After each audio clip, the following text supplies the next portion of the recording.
Okay,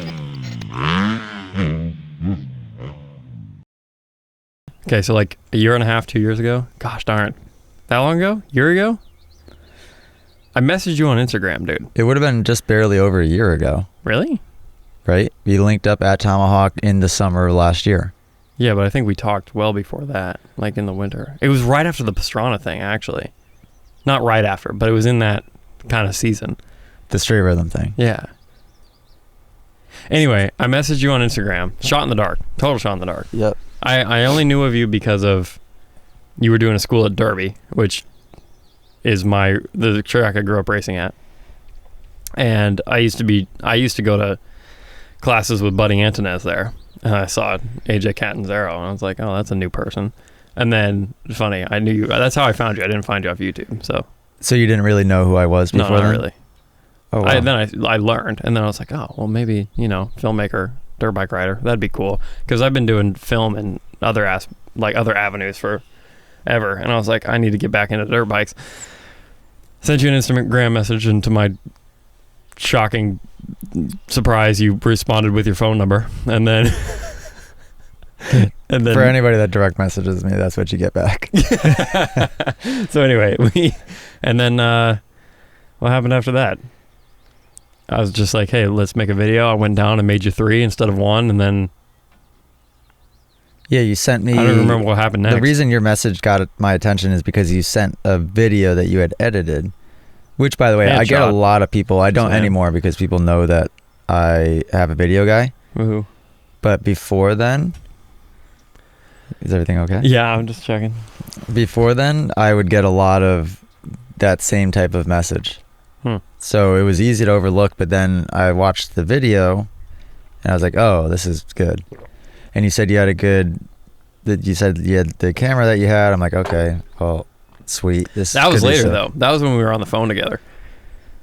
Oh, really? Yeah, I didn't tell you how to read until we were on the phone. But the video was good, and I was like, all right, this could be sick. And I didn't even really have a vision for the YouTube thing at that point. I mean, I always kind of thought that it could have maybe been a possibility, but I definitely didn't have any direction. And can I just say that you couldn't have messaged a more perfect freaking person for this all to have worked out? No, I couldn't have. There's no, yeah. No, I don't even know how. We got lucky on both ends because like I just was saying, I didn't have direction yet. How would you have known that I had direction to do what we're doing now? Nope, no idea. But it turns out what are we even doing now? Of all the racers, though, like I have that creative mind for you and I to be able to bounce ideas off each other constantly. And I can't think of, there's not many other guys out there that are racing that would do that. Because they're just racing. Nobody. Right, yeah, exactly. Well, I didn't even know what I wanted. So here's what I actually wanted. I just wanted to be able to go. My plan at that time was I want to be able to I want a good rider to have footage of. Like the video I sent you was a C-class rider from Vermont. And I just shot it all in slow-mo because it made him look fast. And he's a good rider. Like, if you're listening to this, Will, I'm not roasting you here. But I was like, I need to, shoot with a pro rider, and then that'll give me some street credit basically to go to companies and work for them, because that's all I've ever known. I've only ever done commercials and documentaries and promo documentaries with companies, never with like people, right? Never like with personalities or whatever. Definitely not the YouTube thing. And then like that was just my whole game plan. I was like, I just need content to be able to like show like, hey, this is what I'm like capable of. And then I just got stuck with you, and now I'm still here. Yeah, and now think about the possibilities are. The stuff we're doing is sick. So anyway, endless. We did that. We did Tomahawk, and then I think the next thing happened is you came up to Bogey Bros because I was like, I'm doing the video for free, and then at the end I'm like, well, what if you gave my buddies lessons, like Josh and Kip, who are like learning how to ride dirt bikes. They got dirt bikes last year. I was like, how about in return you just give them lessons? And you were like, 100%. You came up to Bogey Bros, and then this was actually a strategic play on my part. I don't think you know this, is because I texted you a couple days before you came up, which was strategic, saying that I wanted to shoot an interview for the video, for the Academy video that we made, because I knew that would get you here. You know what I mean? And I'm right by the airport and all this stuff. And I was like, well, how about you just come to the studio, like, because I have a studio here, and we ended up shooting on the track, which is fine. But I was like, that'd be a good trick. And then you got here. I was like, oh yeah, if you ever want to stay, here's the guest room. And you're like, can I stay tonight? I was like, sure. and then after that, I was like, all right, we're gonna do something here. And then we did Bogey Bros, and then I don't even know why you invited me to Supercross, to be honest with you. After that, because it wasn't like we hadn't done anything else. Actually, then we went to Tomahawk. Steps. Then we went to Tomahawk, and then I was making my own vlogs, and you just took them, which is fine. Right? Which ones? The how to jump 100 feet. Okay. Which did super well, like 150K or something like that. And then... Is that when we filmed the Cowie Yamaha video? Yeah, also? that one too. Yeah. But I feel like there's stuff in between that, but I guess it doesn't really matter. Well, the stuff in between that was me... Oh, I shot your wedding.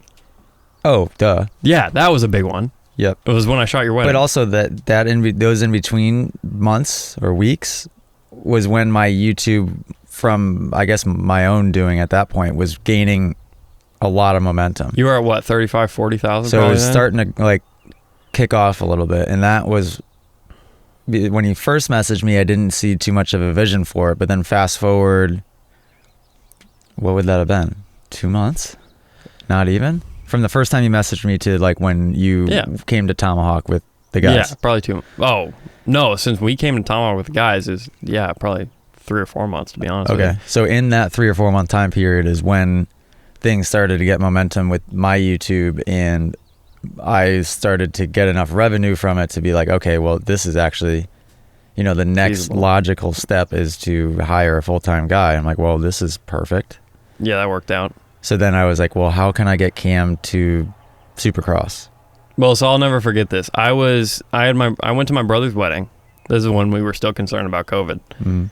I went to my brother's wedding with Kip and Jack, 2 buddies of mine. We were all in the wedding, and well, Jack wasn't. But anyway, we went to my brother's wedding, and I didn't want to like spread it to my parents or whatever. And like this was a wedding, like there were 150 people from all different states, and it was like the heat of COVID. And I was like, well, we should probably play it smart. So we came back, and the 3 of us just like lived in our basement for a week. So we like lived in our basement for a week, got tested at the end, all that stuff, which was a super fun week, by the way, because we were just hanging out in the basement. And there's lots to do down there. Anyway, but it was down there, and you just called me one day, and you're like, "Hey, I think we can do Supercross this year."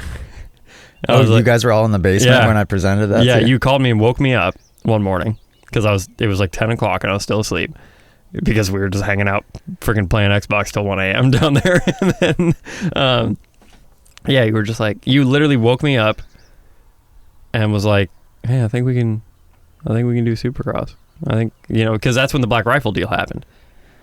Oh yeah, I forgot about that too. Well, that's what made it possible, I thought, for me to go. I thought that was supposed to give you the budget to make it work for Supercross. Maybe that's what made me think I was going to have the budget. Yeah, could have been. Yeah, and I'm just running you dry now. So, dude, there's been so many things that have happened. Yeah, I know, it's ridiculous. And then it feels like a lifetime ago that I was sitting here filming that Academy video on your track. Yeah, you were all Lulu'd out. You didn't want to sit on my dirt bike stand because you had Lulu shorts on. Do you remember that? Oh, yeah. I thought it was hilarious. I was like, this dude. And then I took you to Chipotle after, and you're like, where the heck are we going? Because it's 20 minutes away. Yeah, for everybody listening, if it's... oh, my gosh. If it's more than 3 minutes. Cameron goes, if it's more than 3 minutes, AJ will not let us go. Dude, Supercross, we'll get to that. But one of the things in Supercross, bro, I live in Vermont, right? Everything's 30 minutes away, which I love. 30 minutes is not a far drive, all right? Yeah, hour round trip, whatever. It doesn't matter.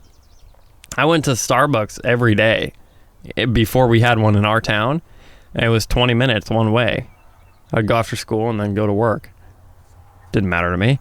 Man. That's just a different way of lifestyle. But you've always lived where things are really close. And it's like during Supercross, dude, if something was more than 3 minutes away, we weren't getting it. We would, oh my gosh, it would freaking piss me off. Like we would sit and for an hour to try to find a place that's close rather than just going 20 minutes away to a place that was there and good.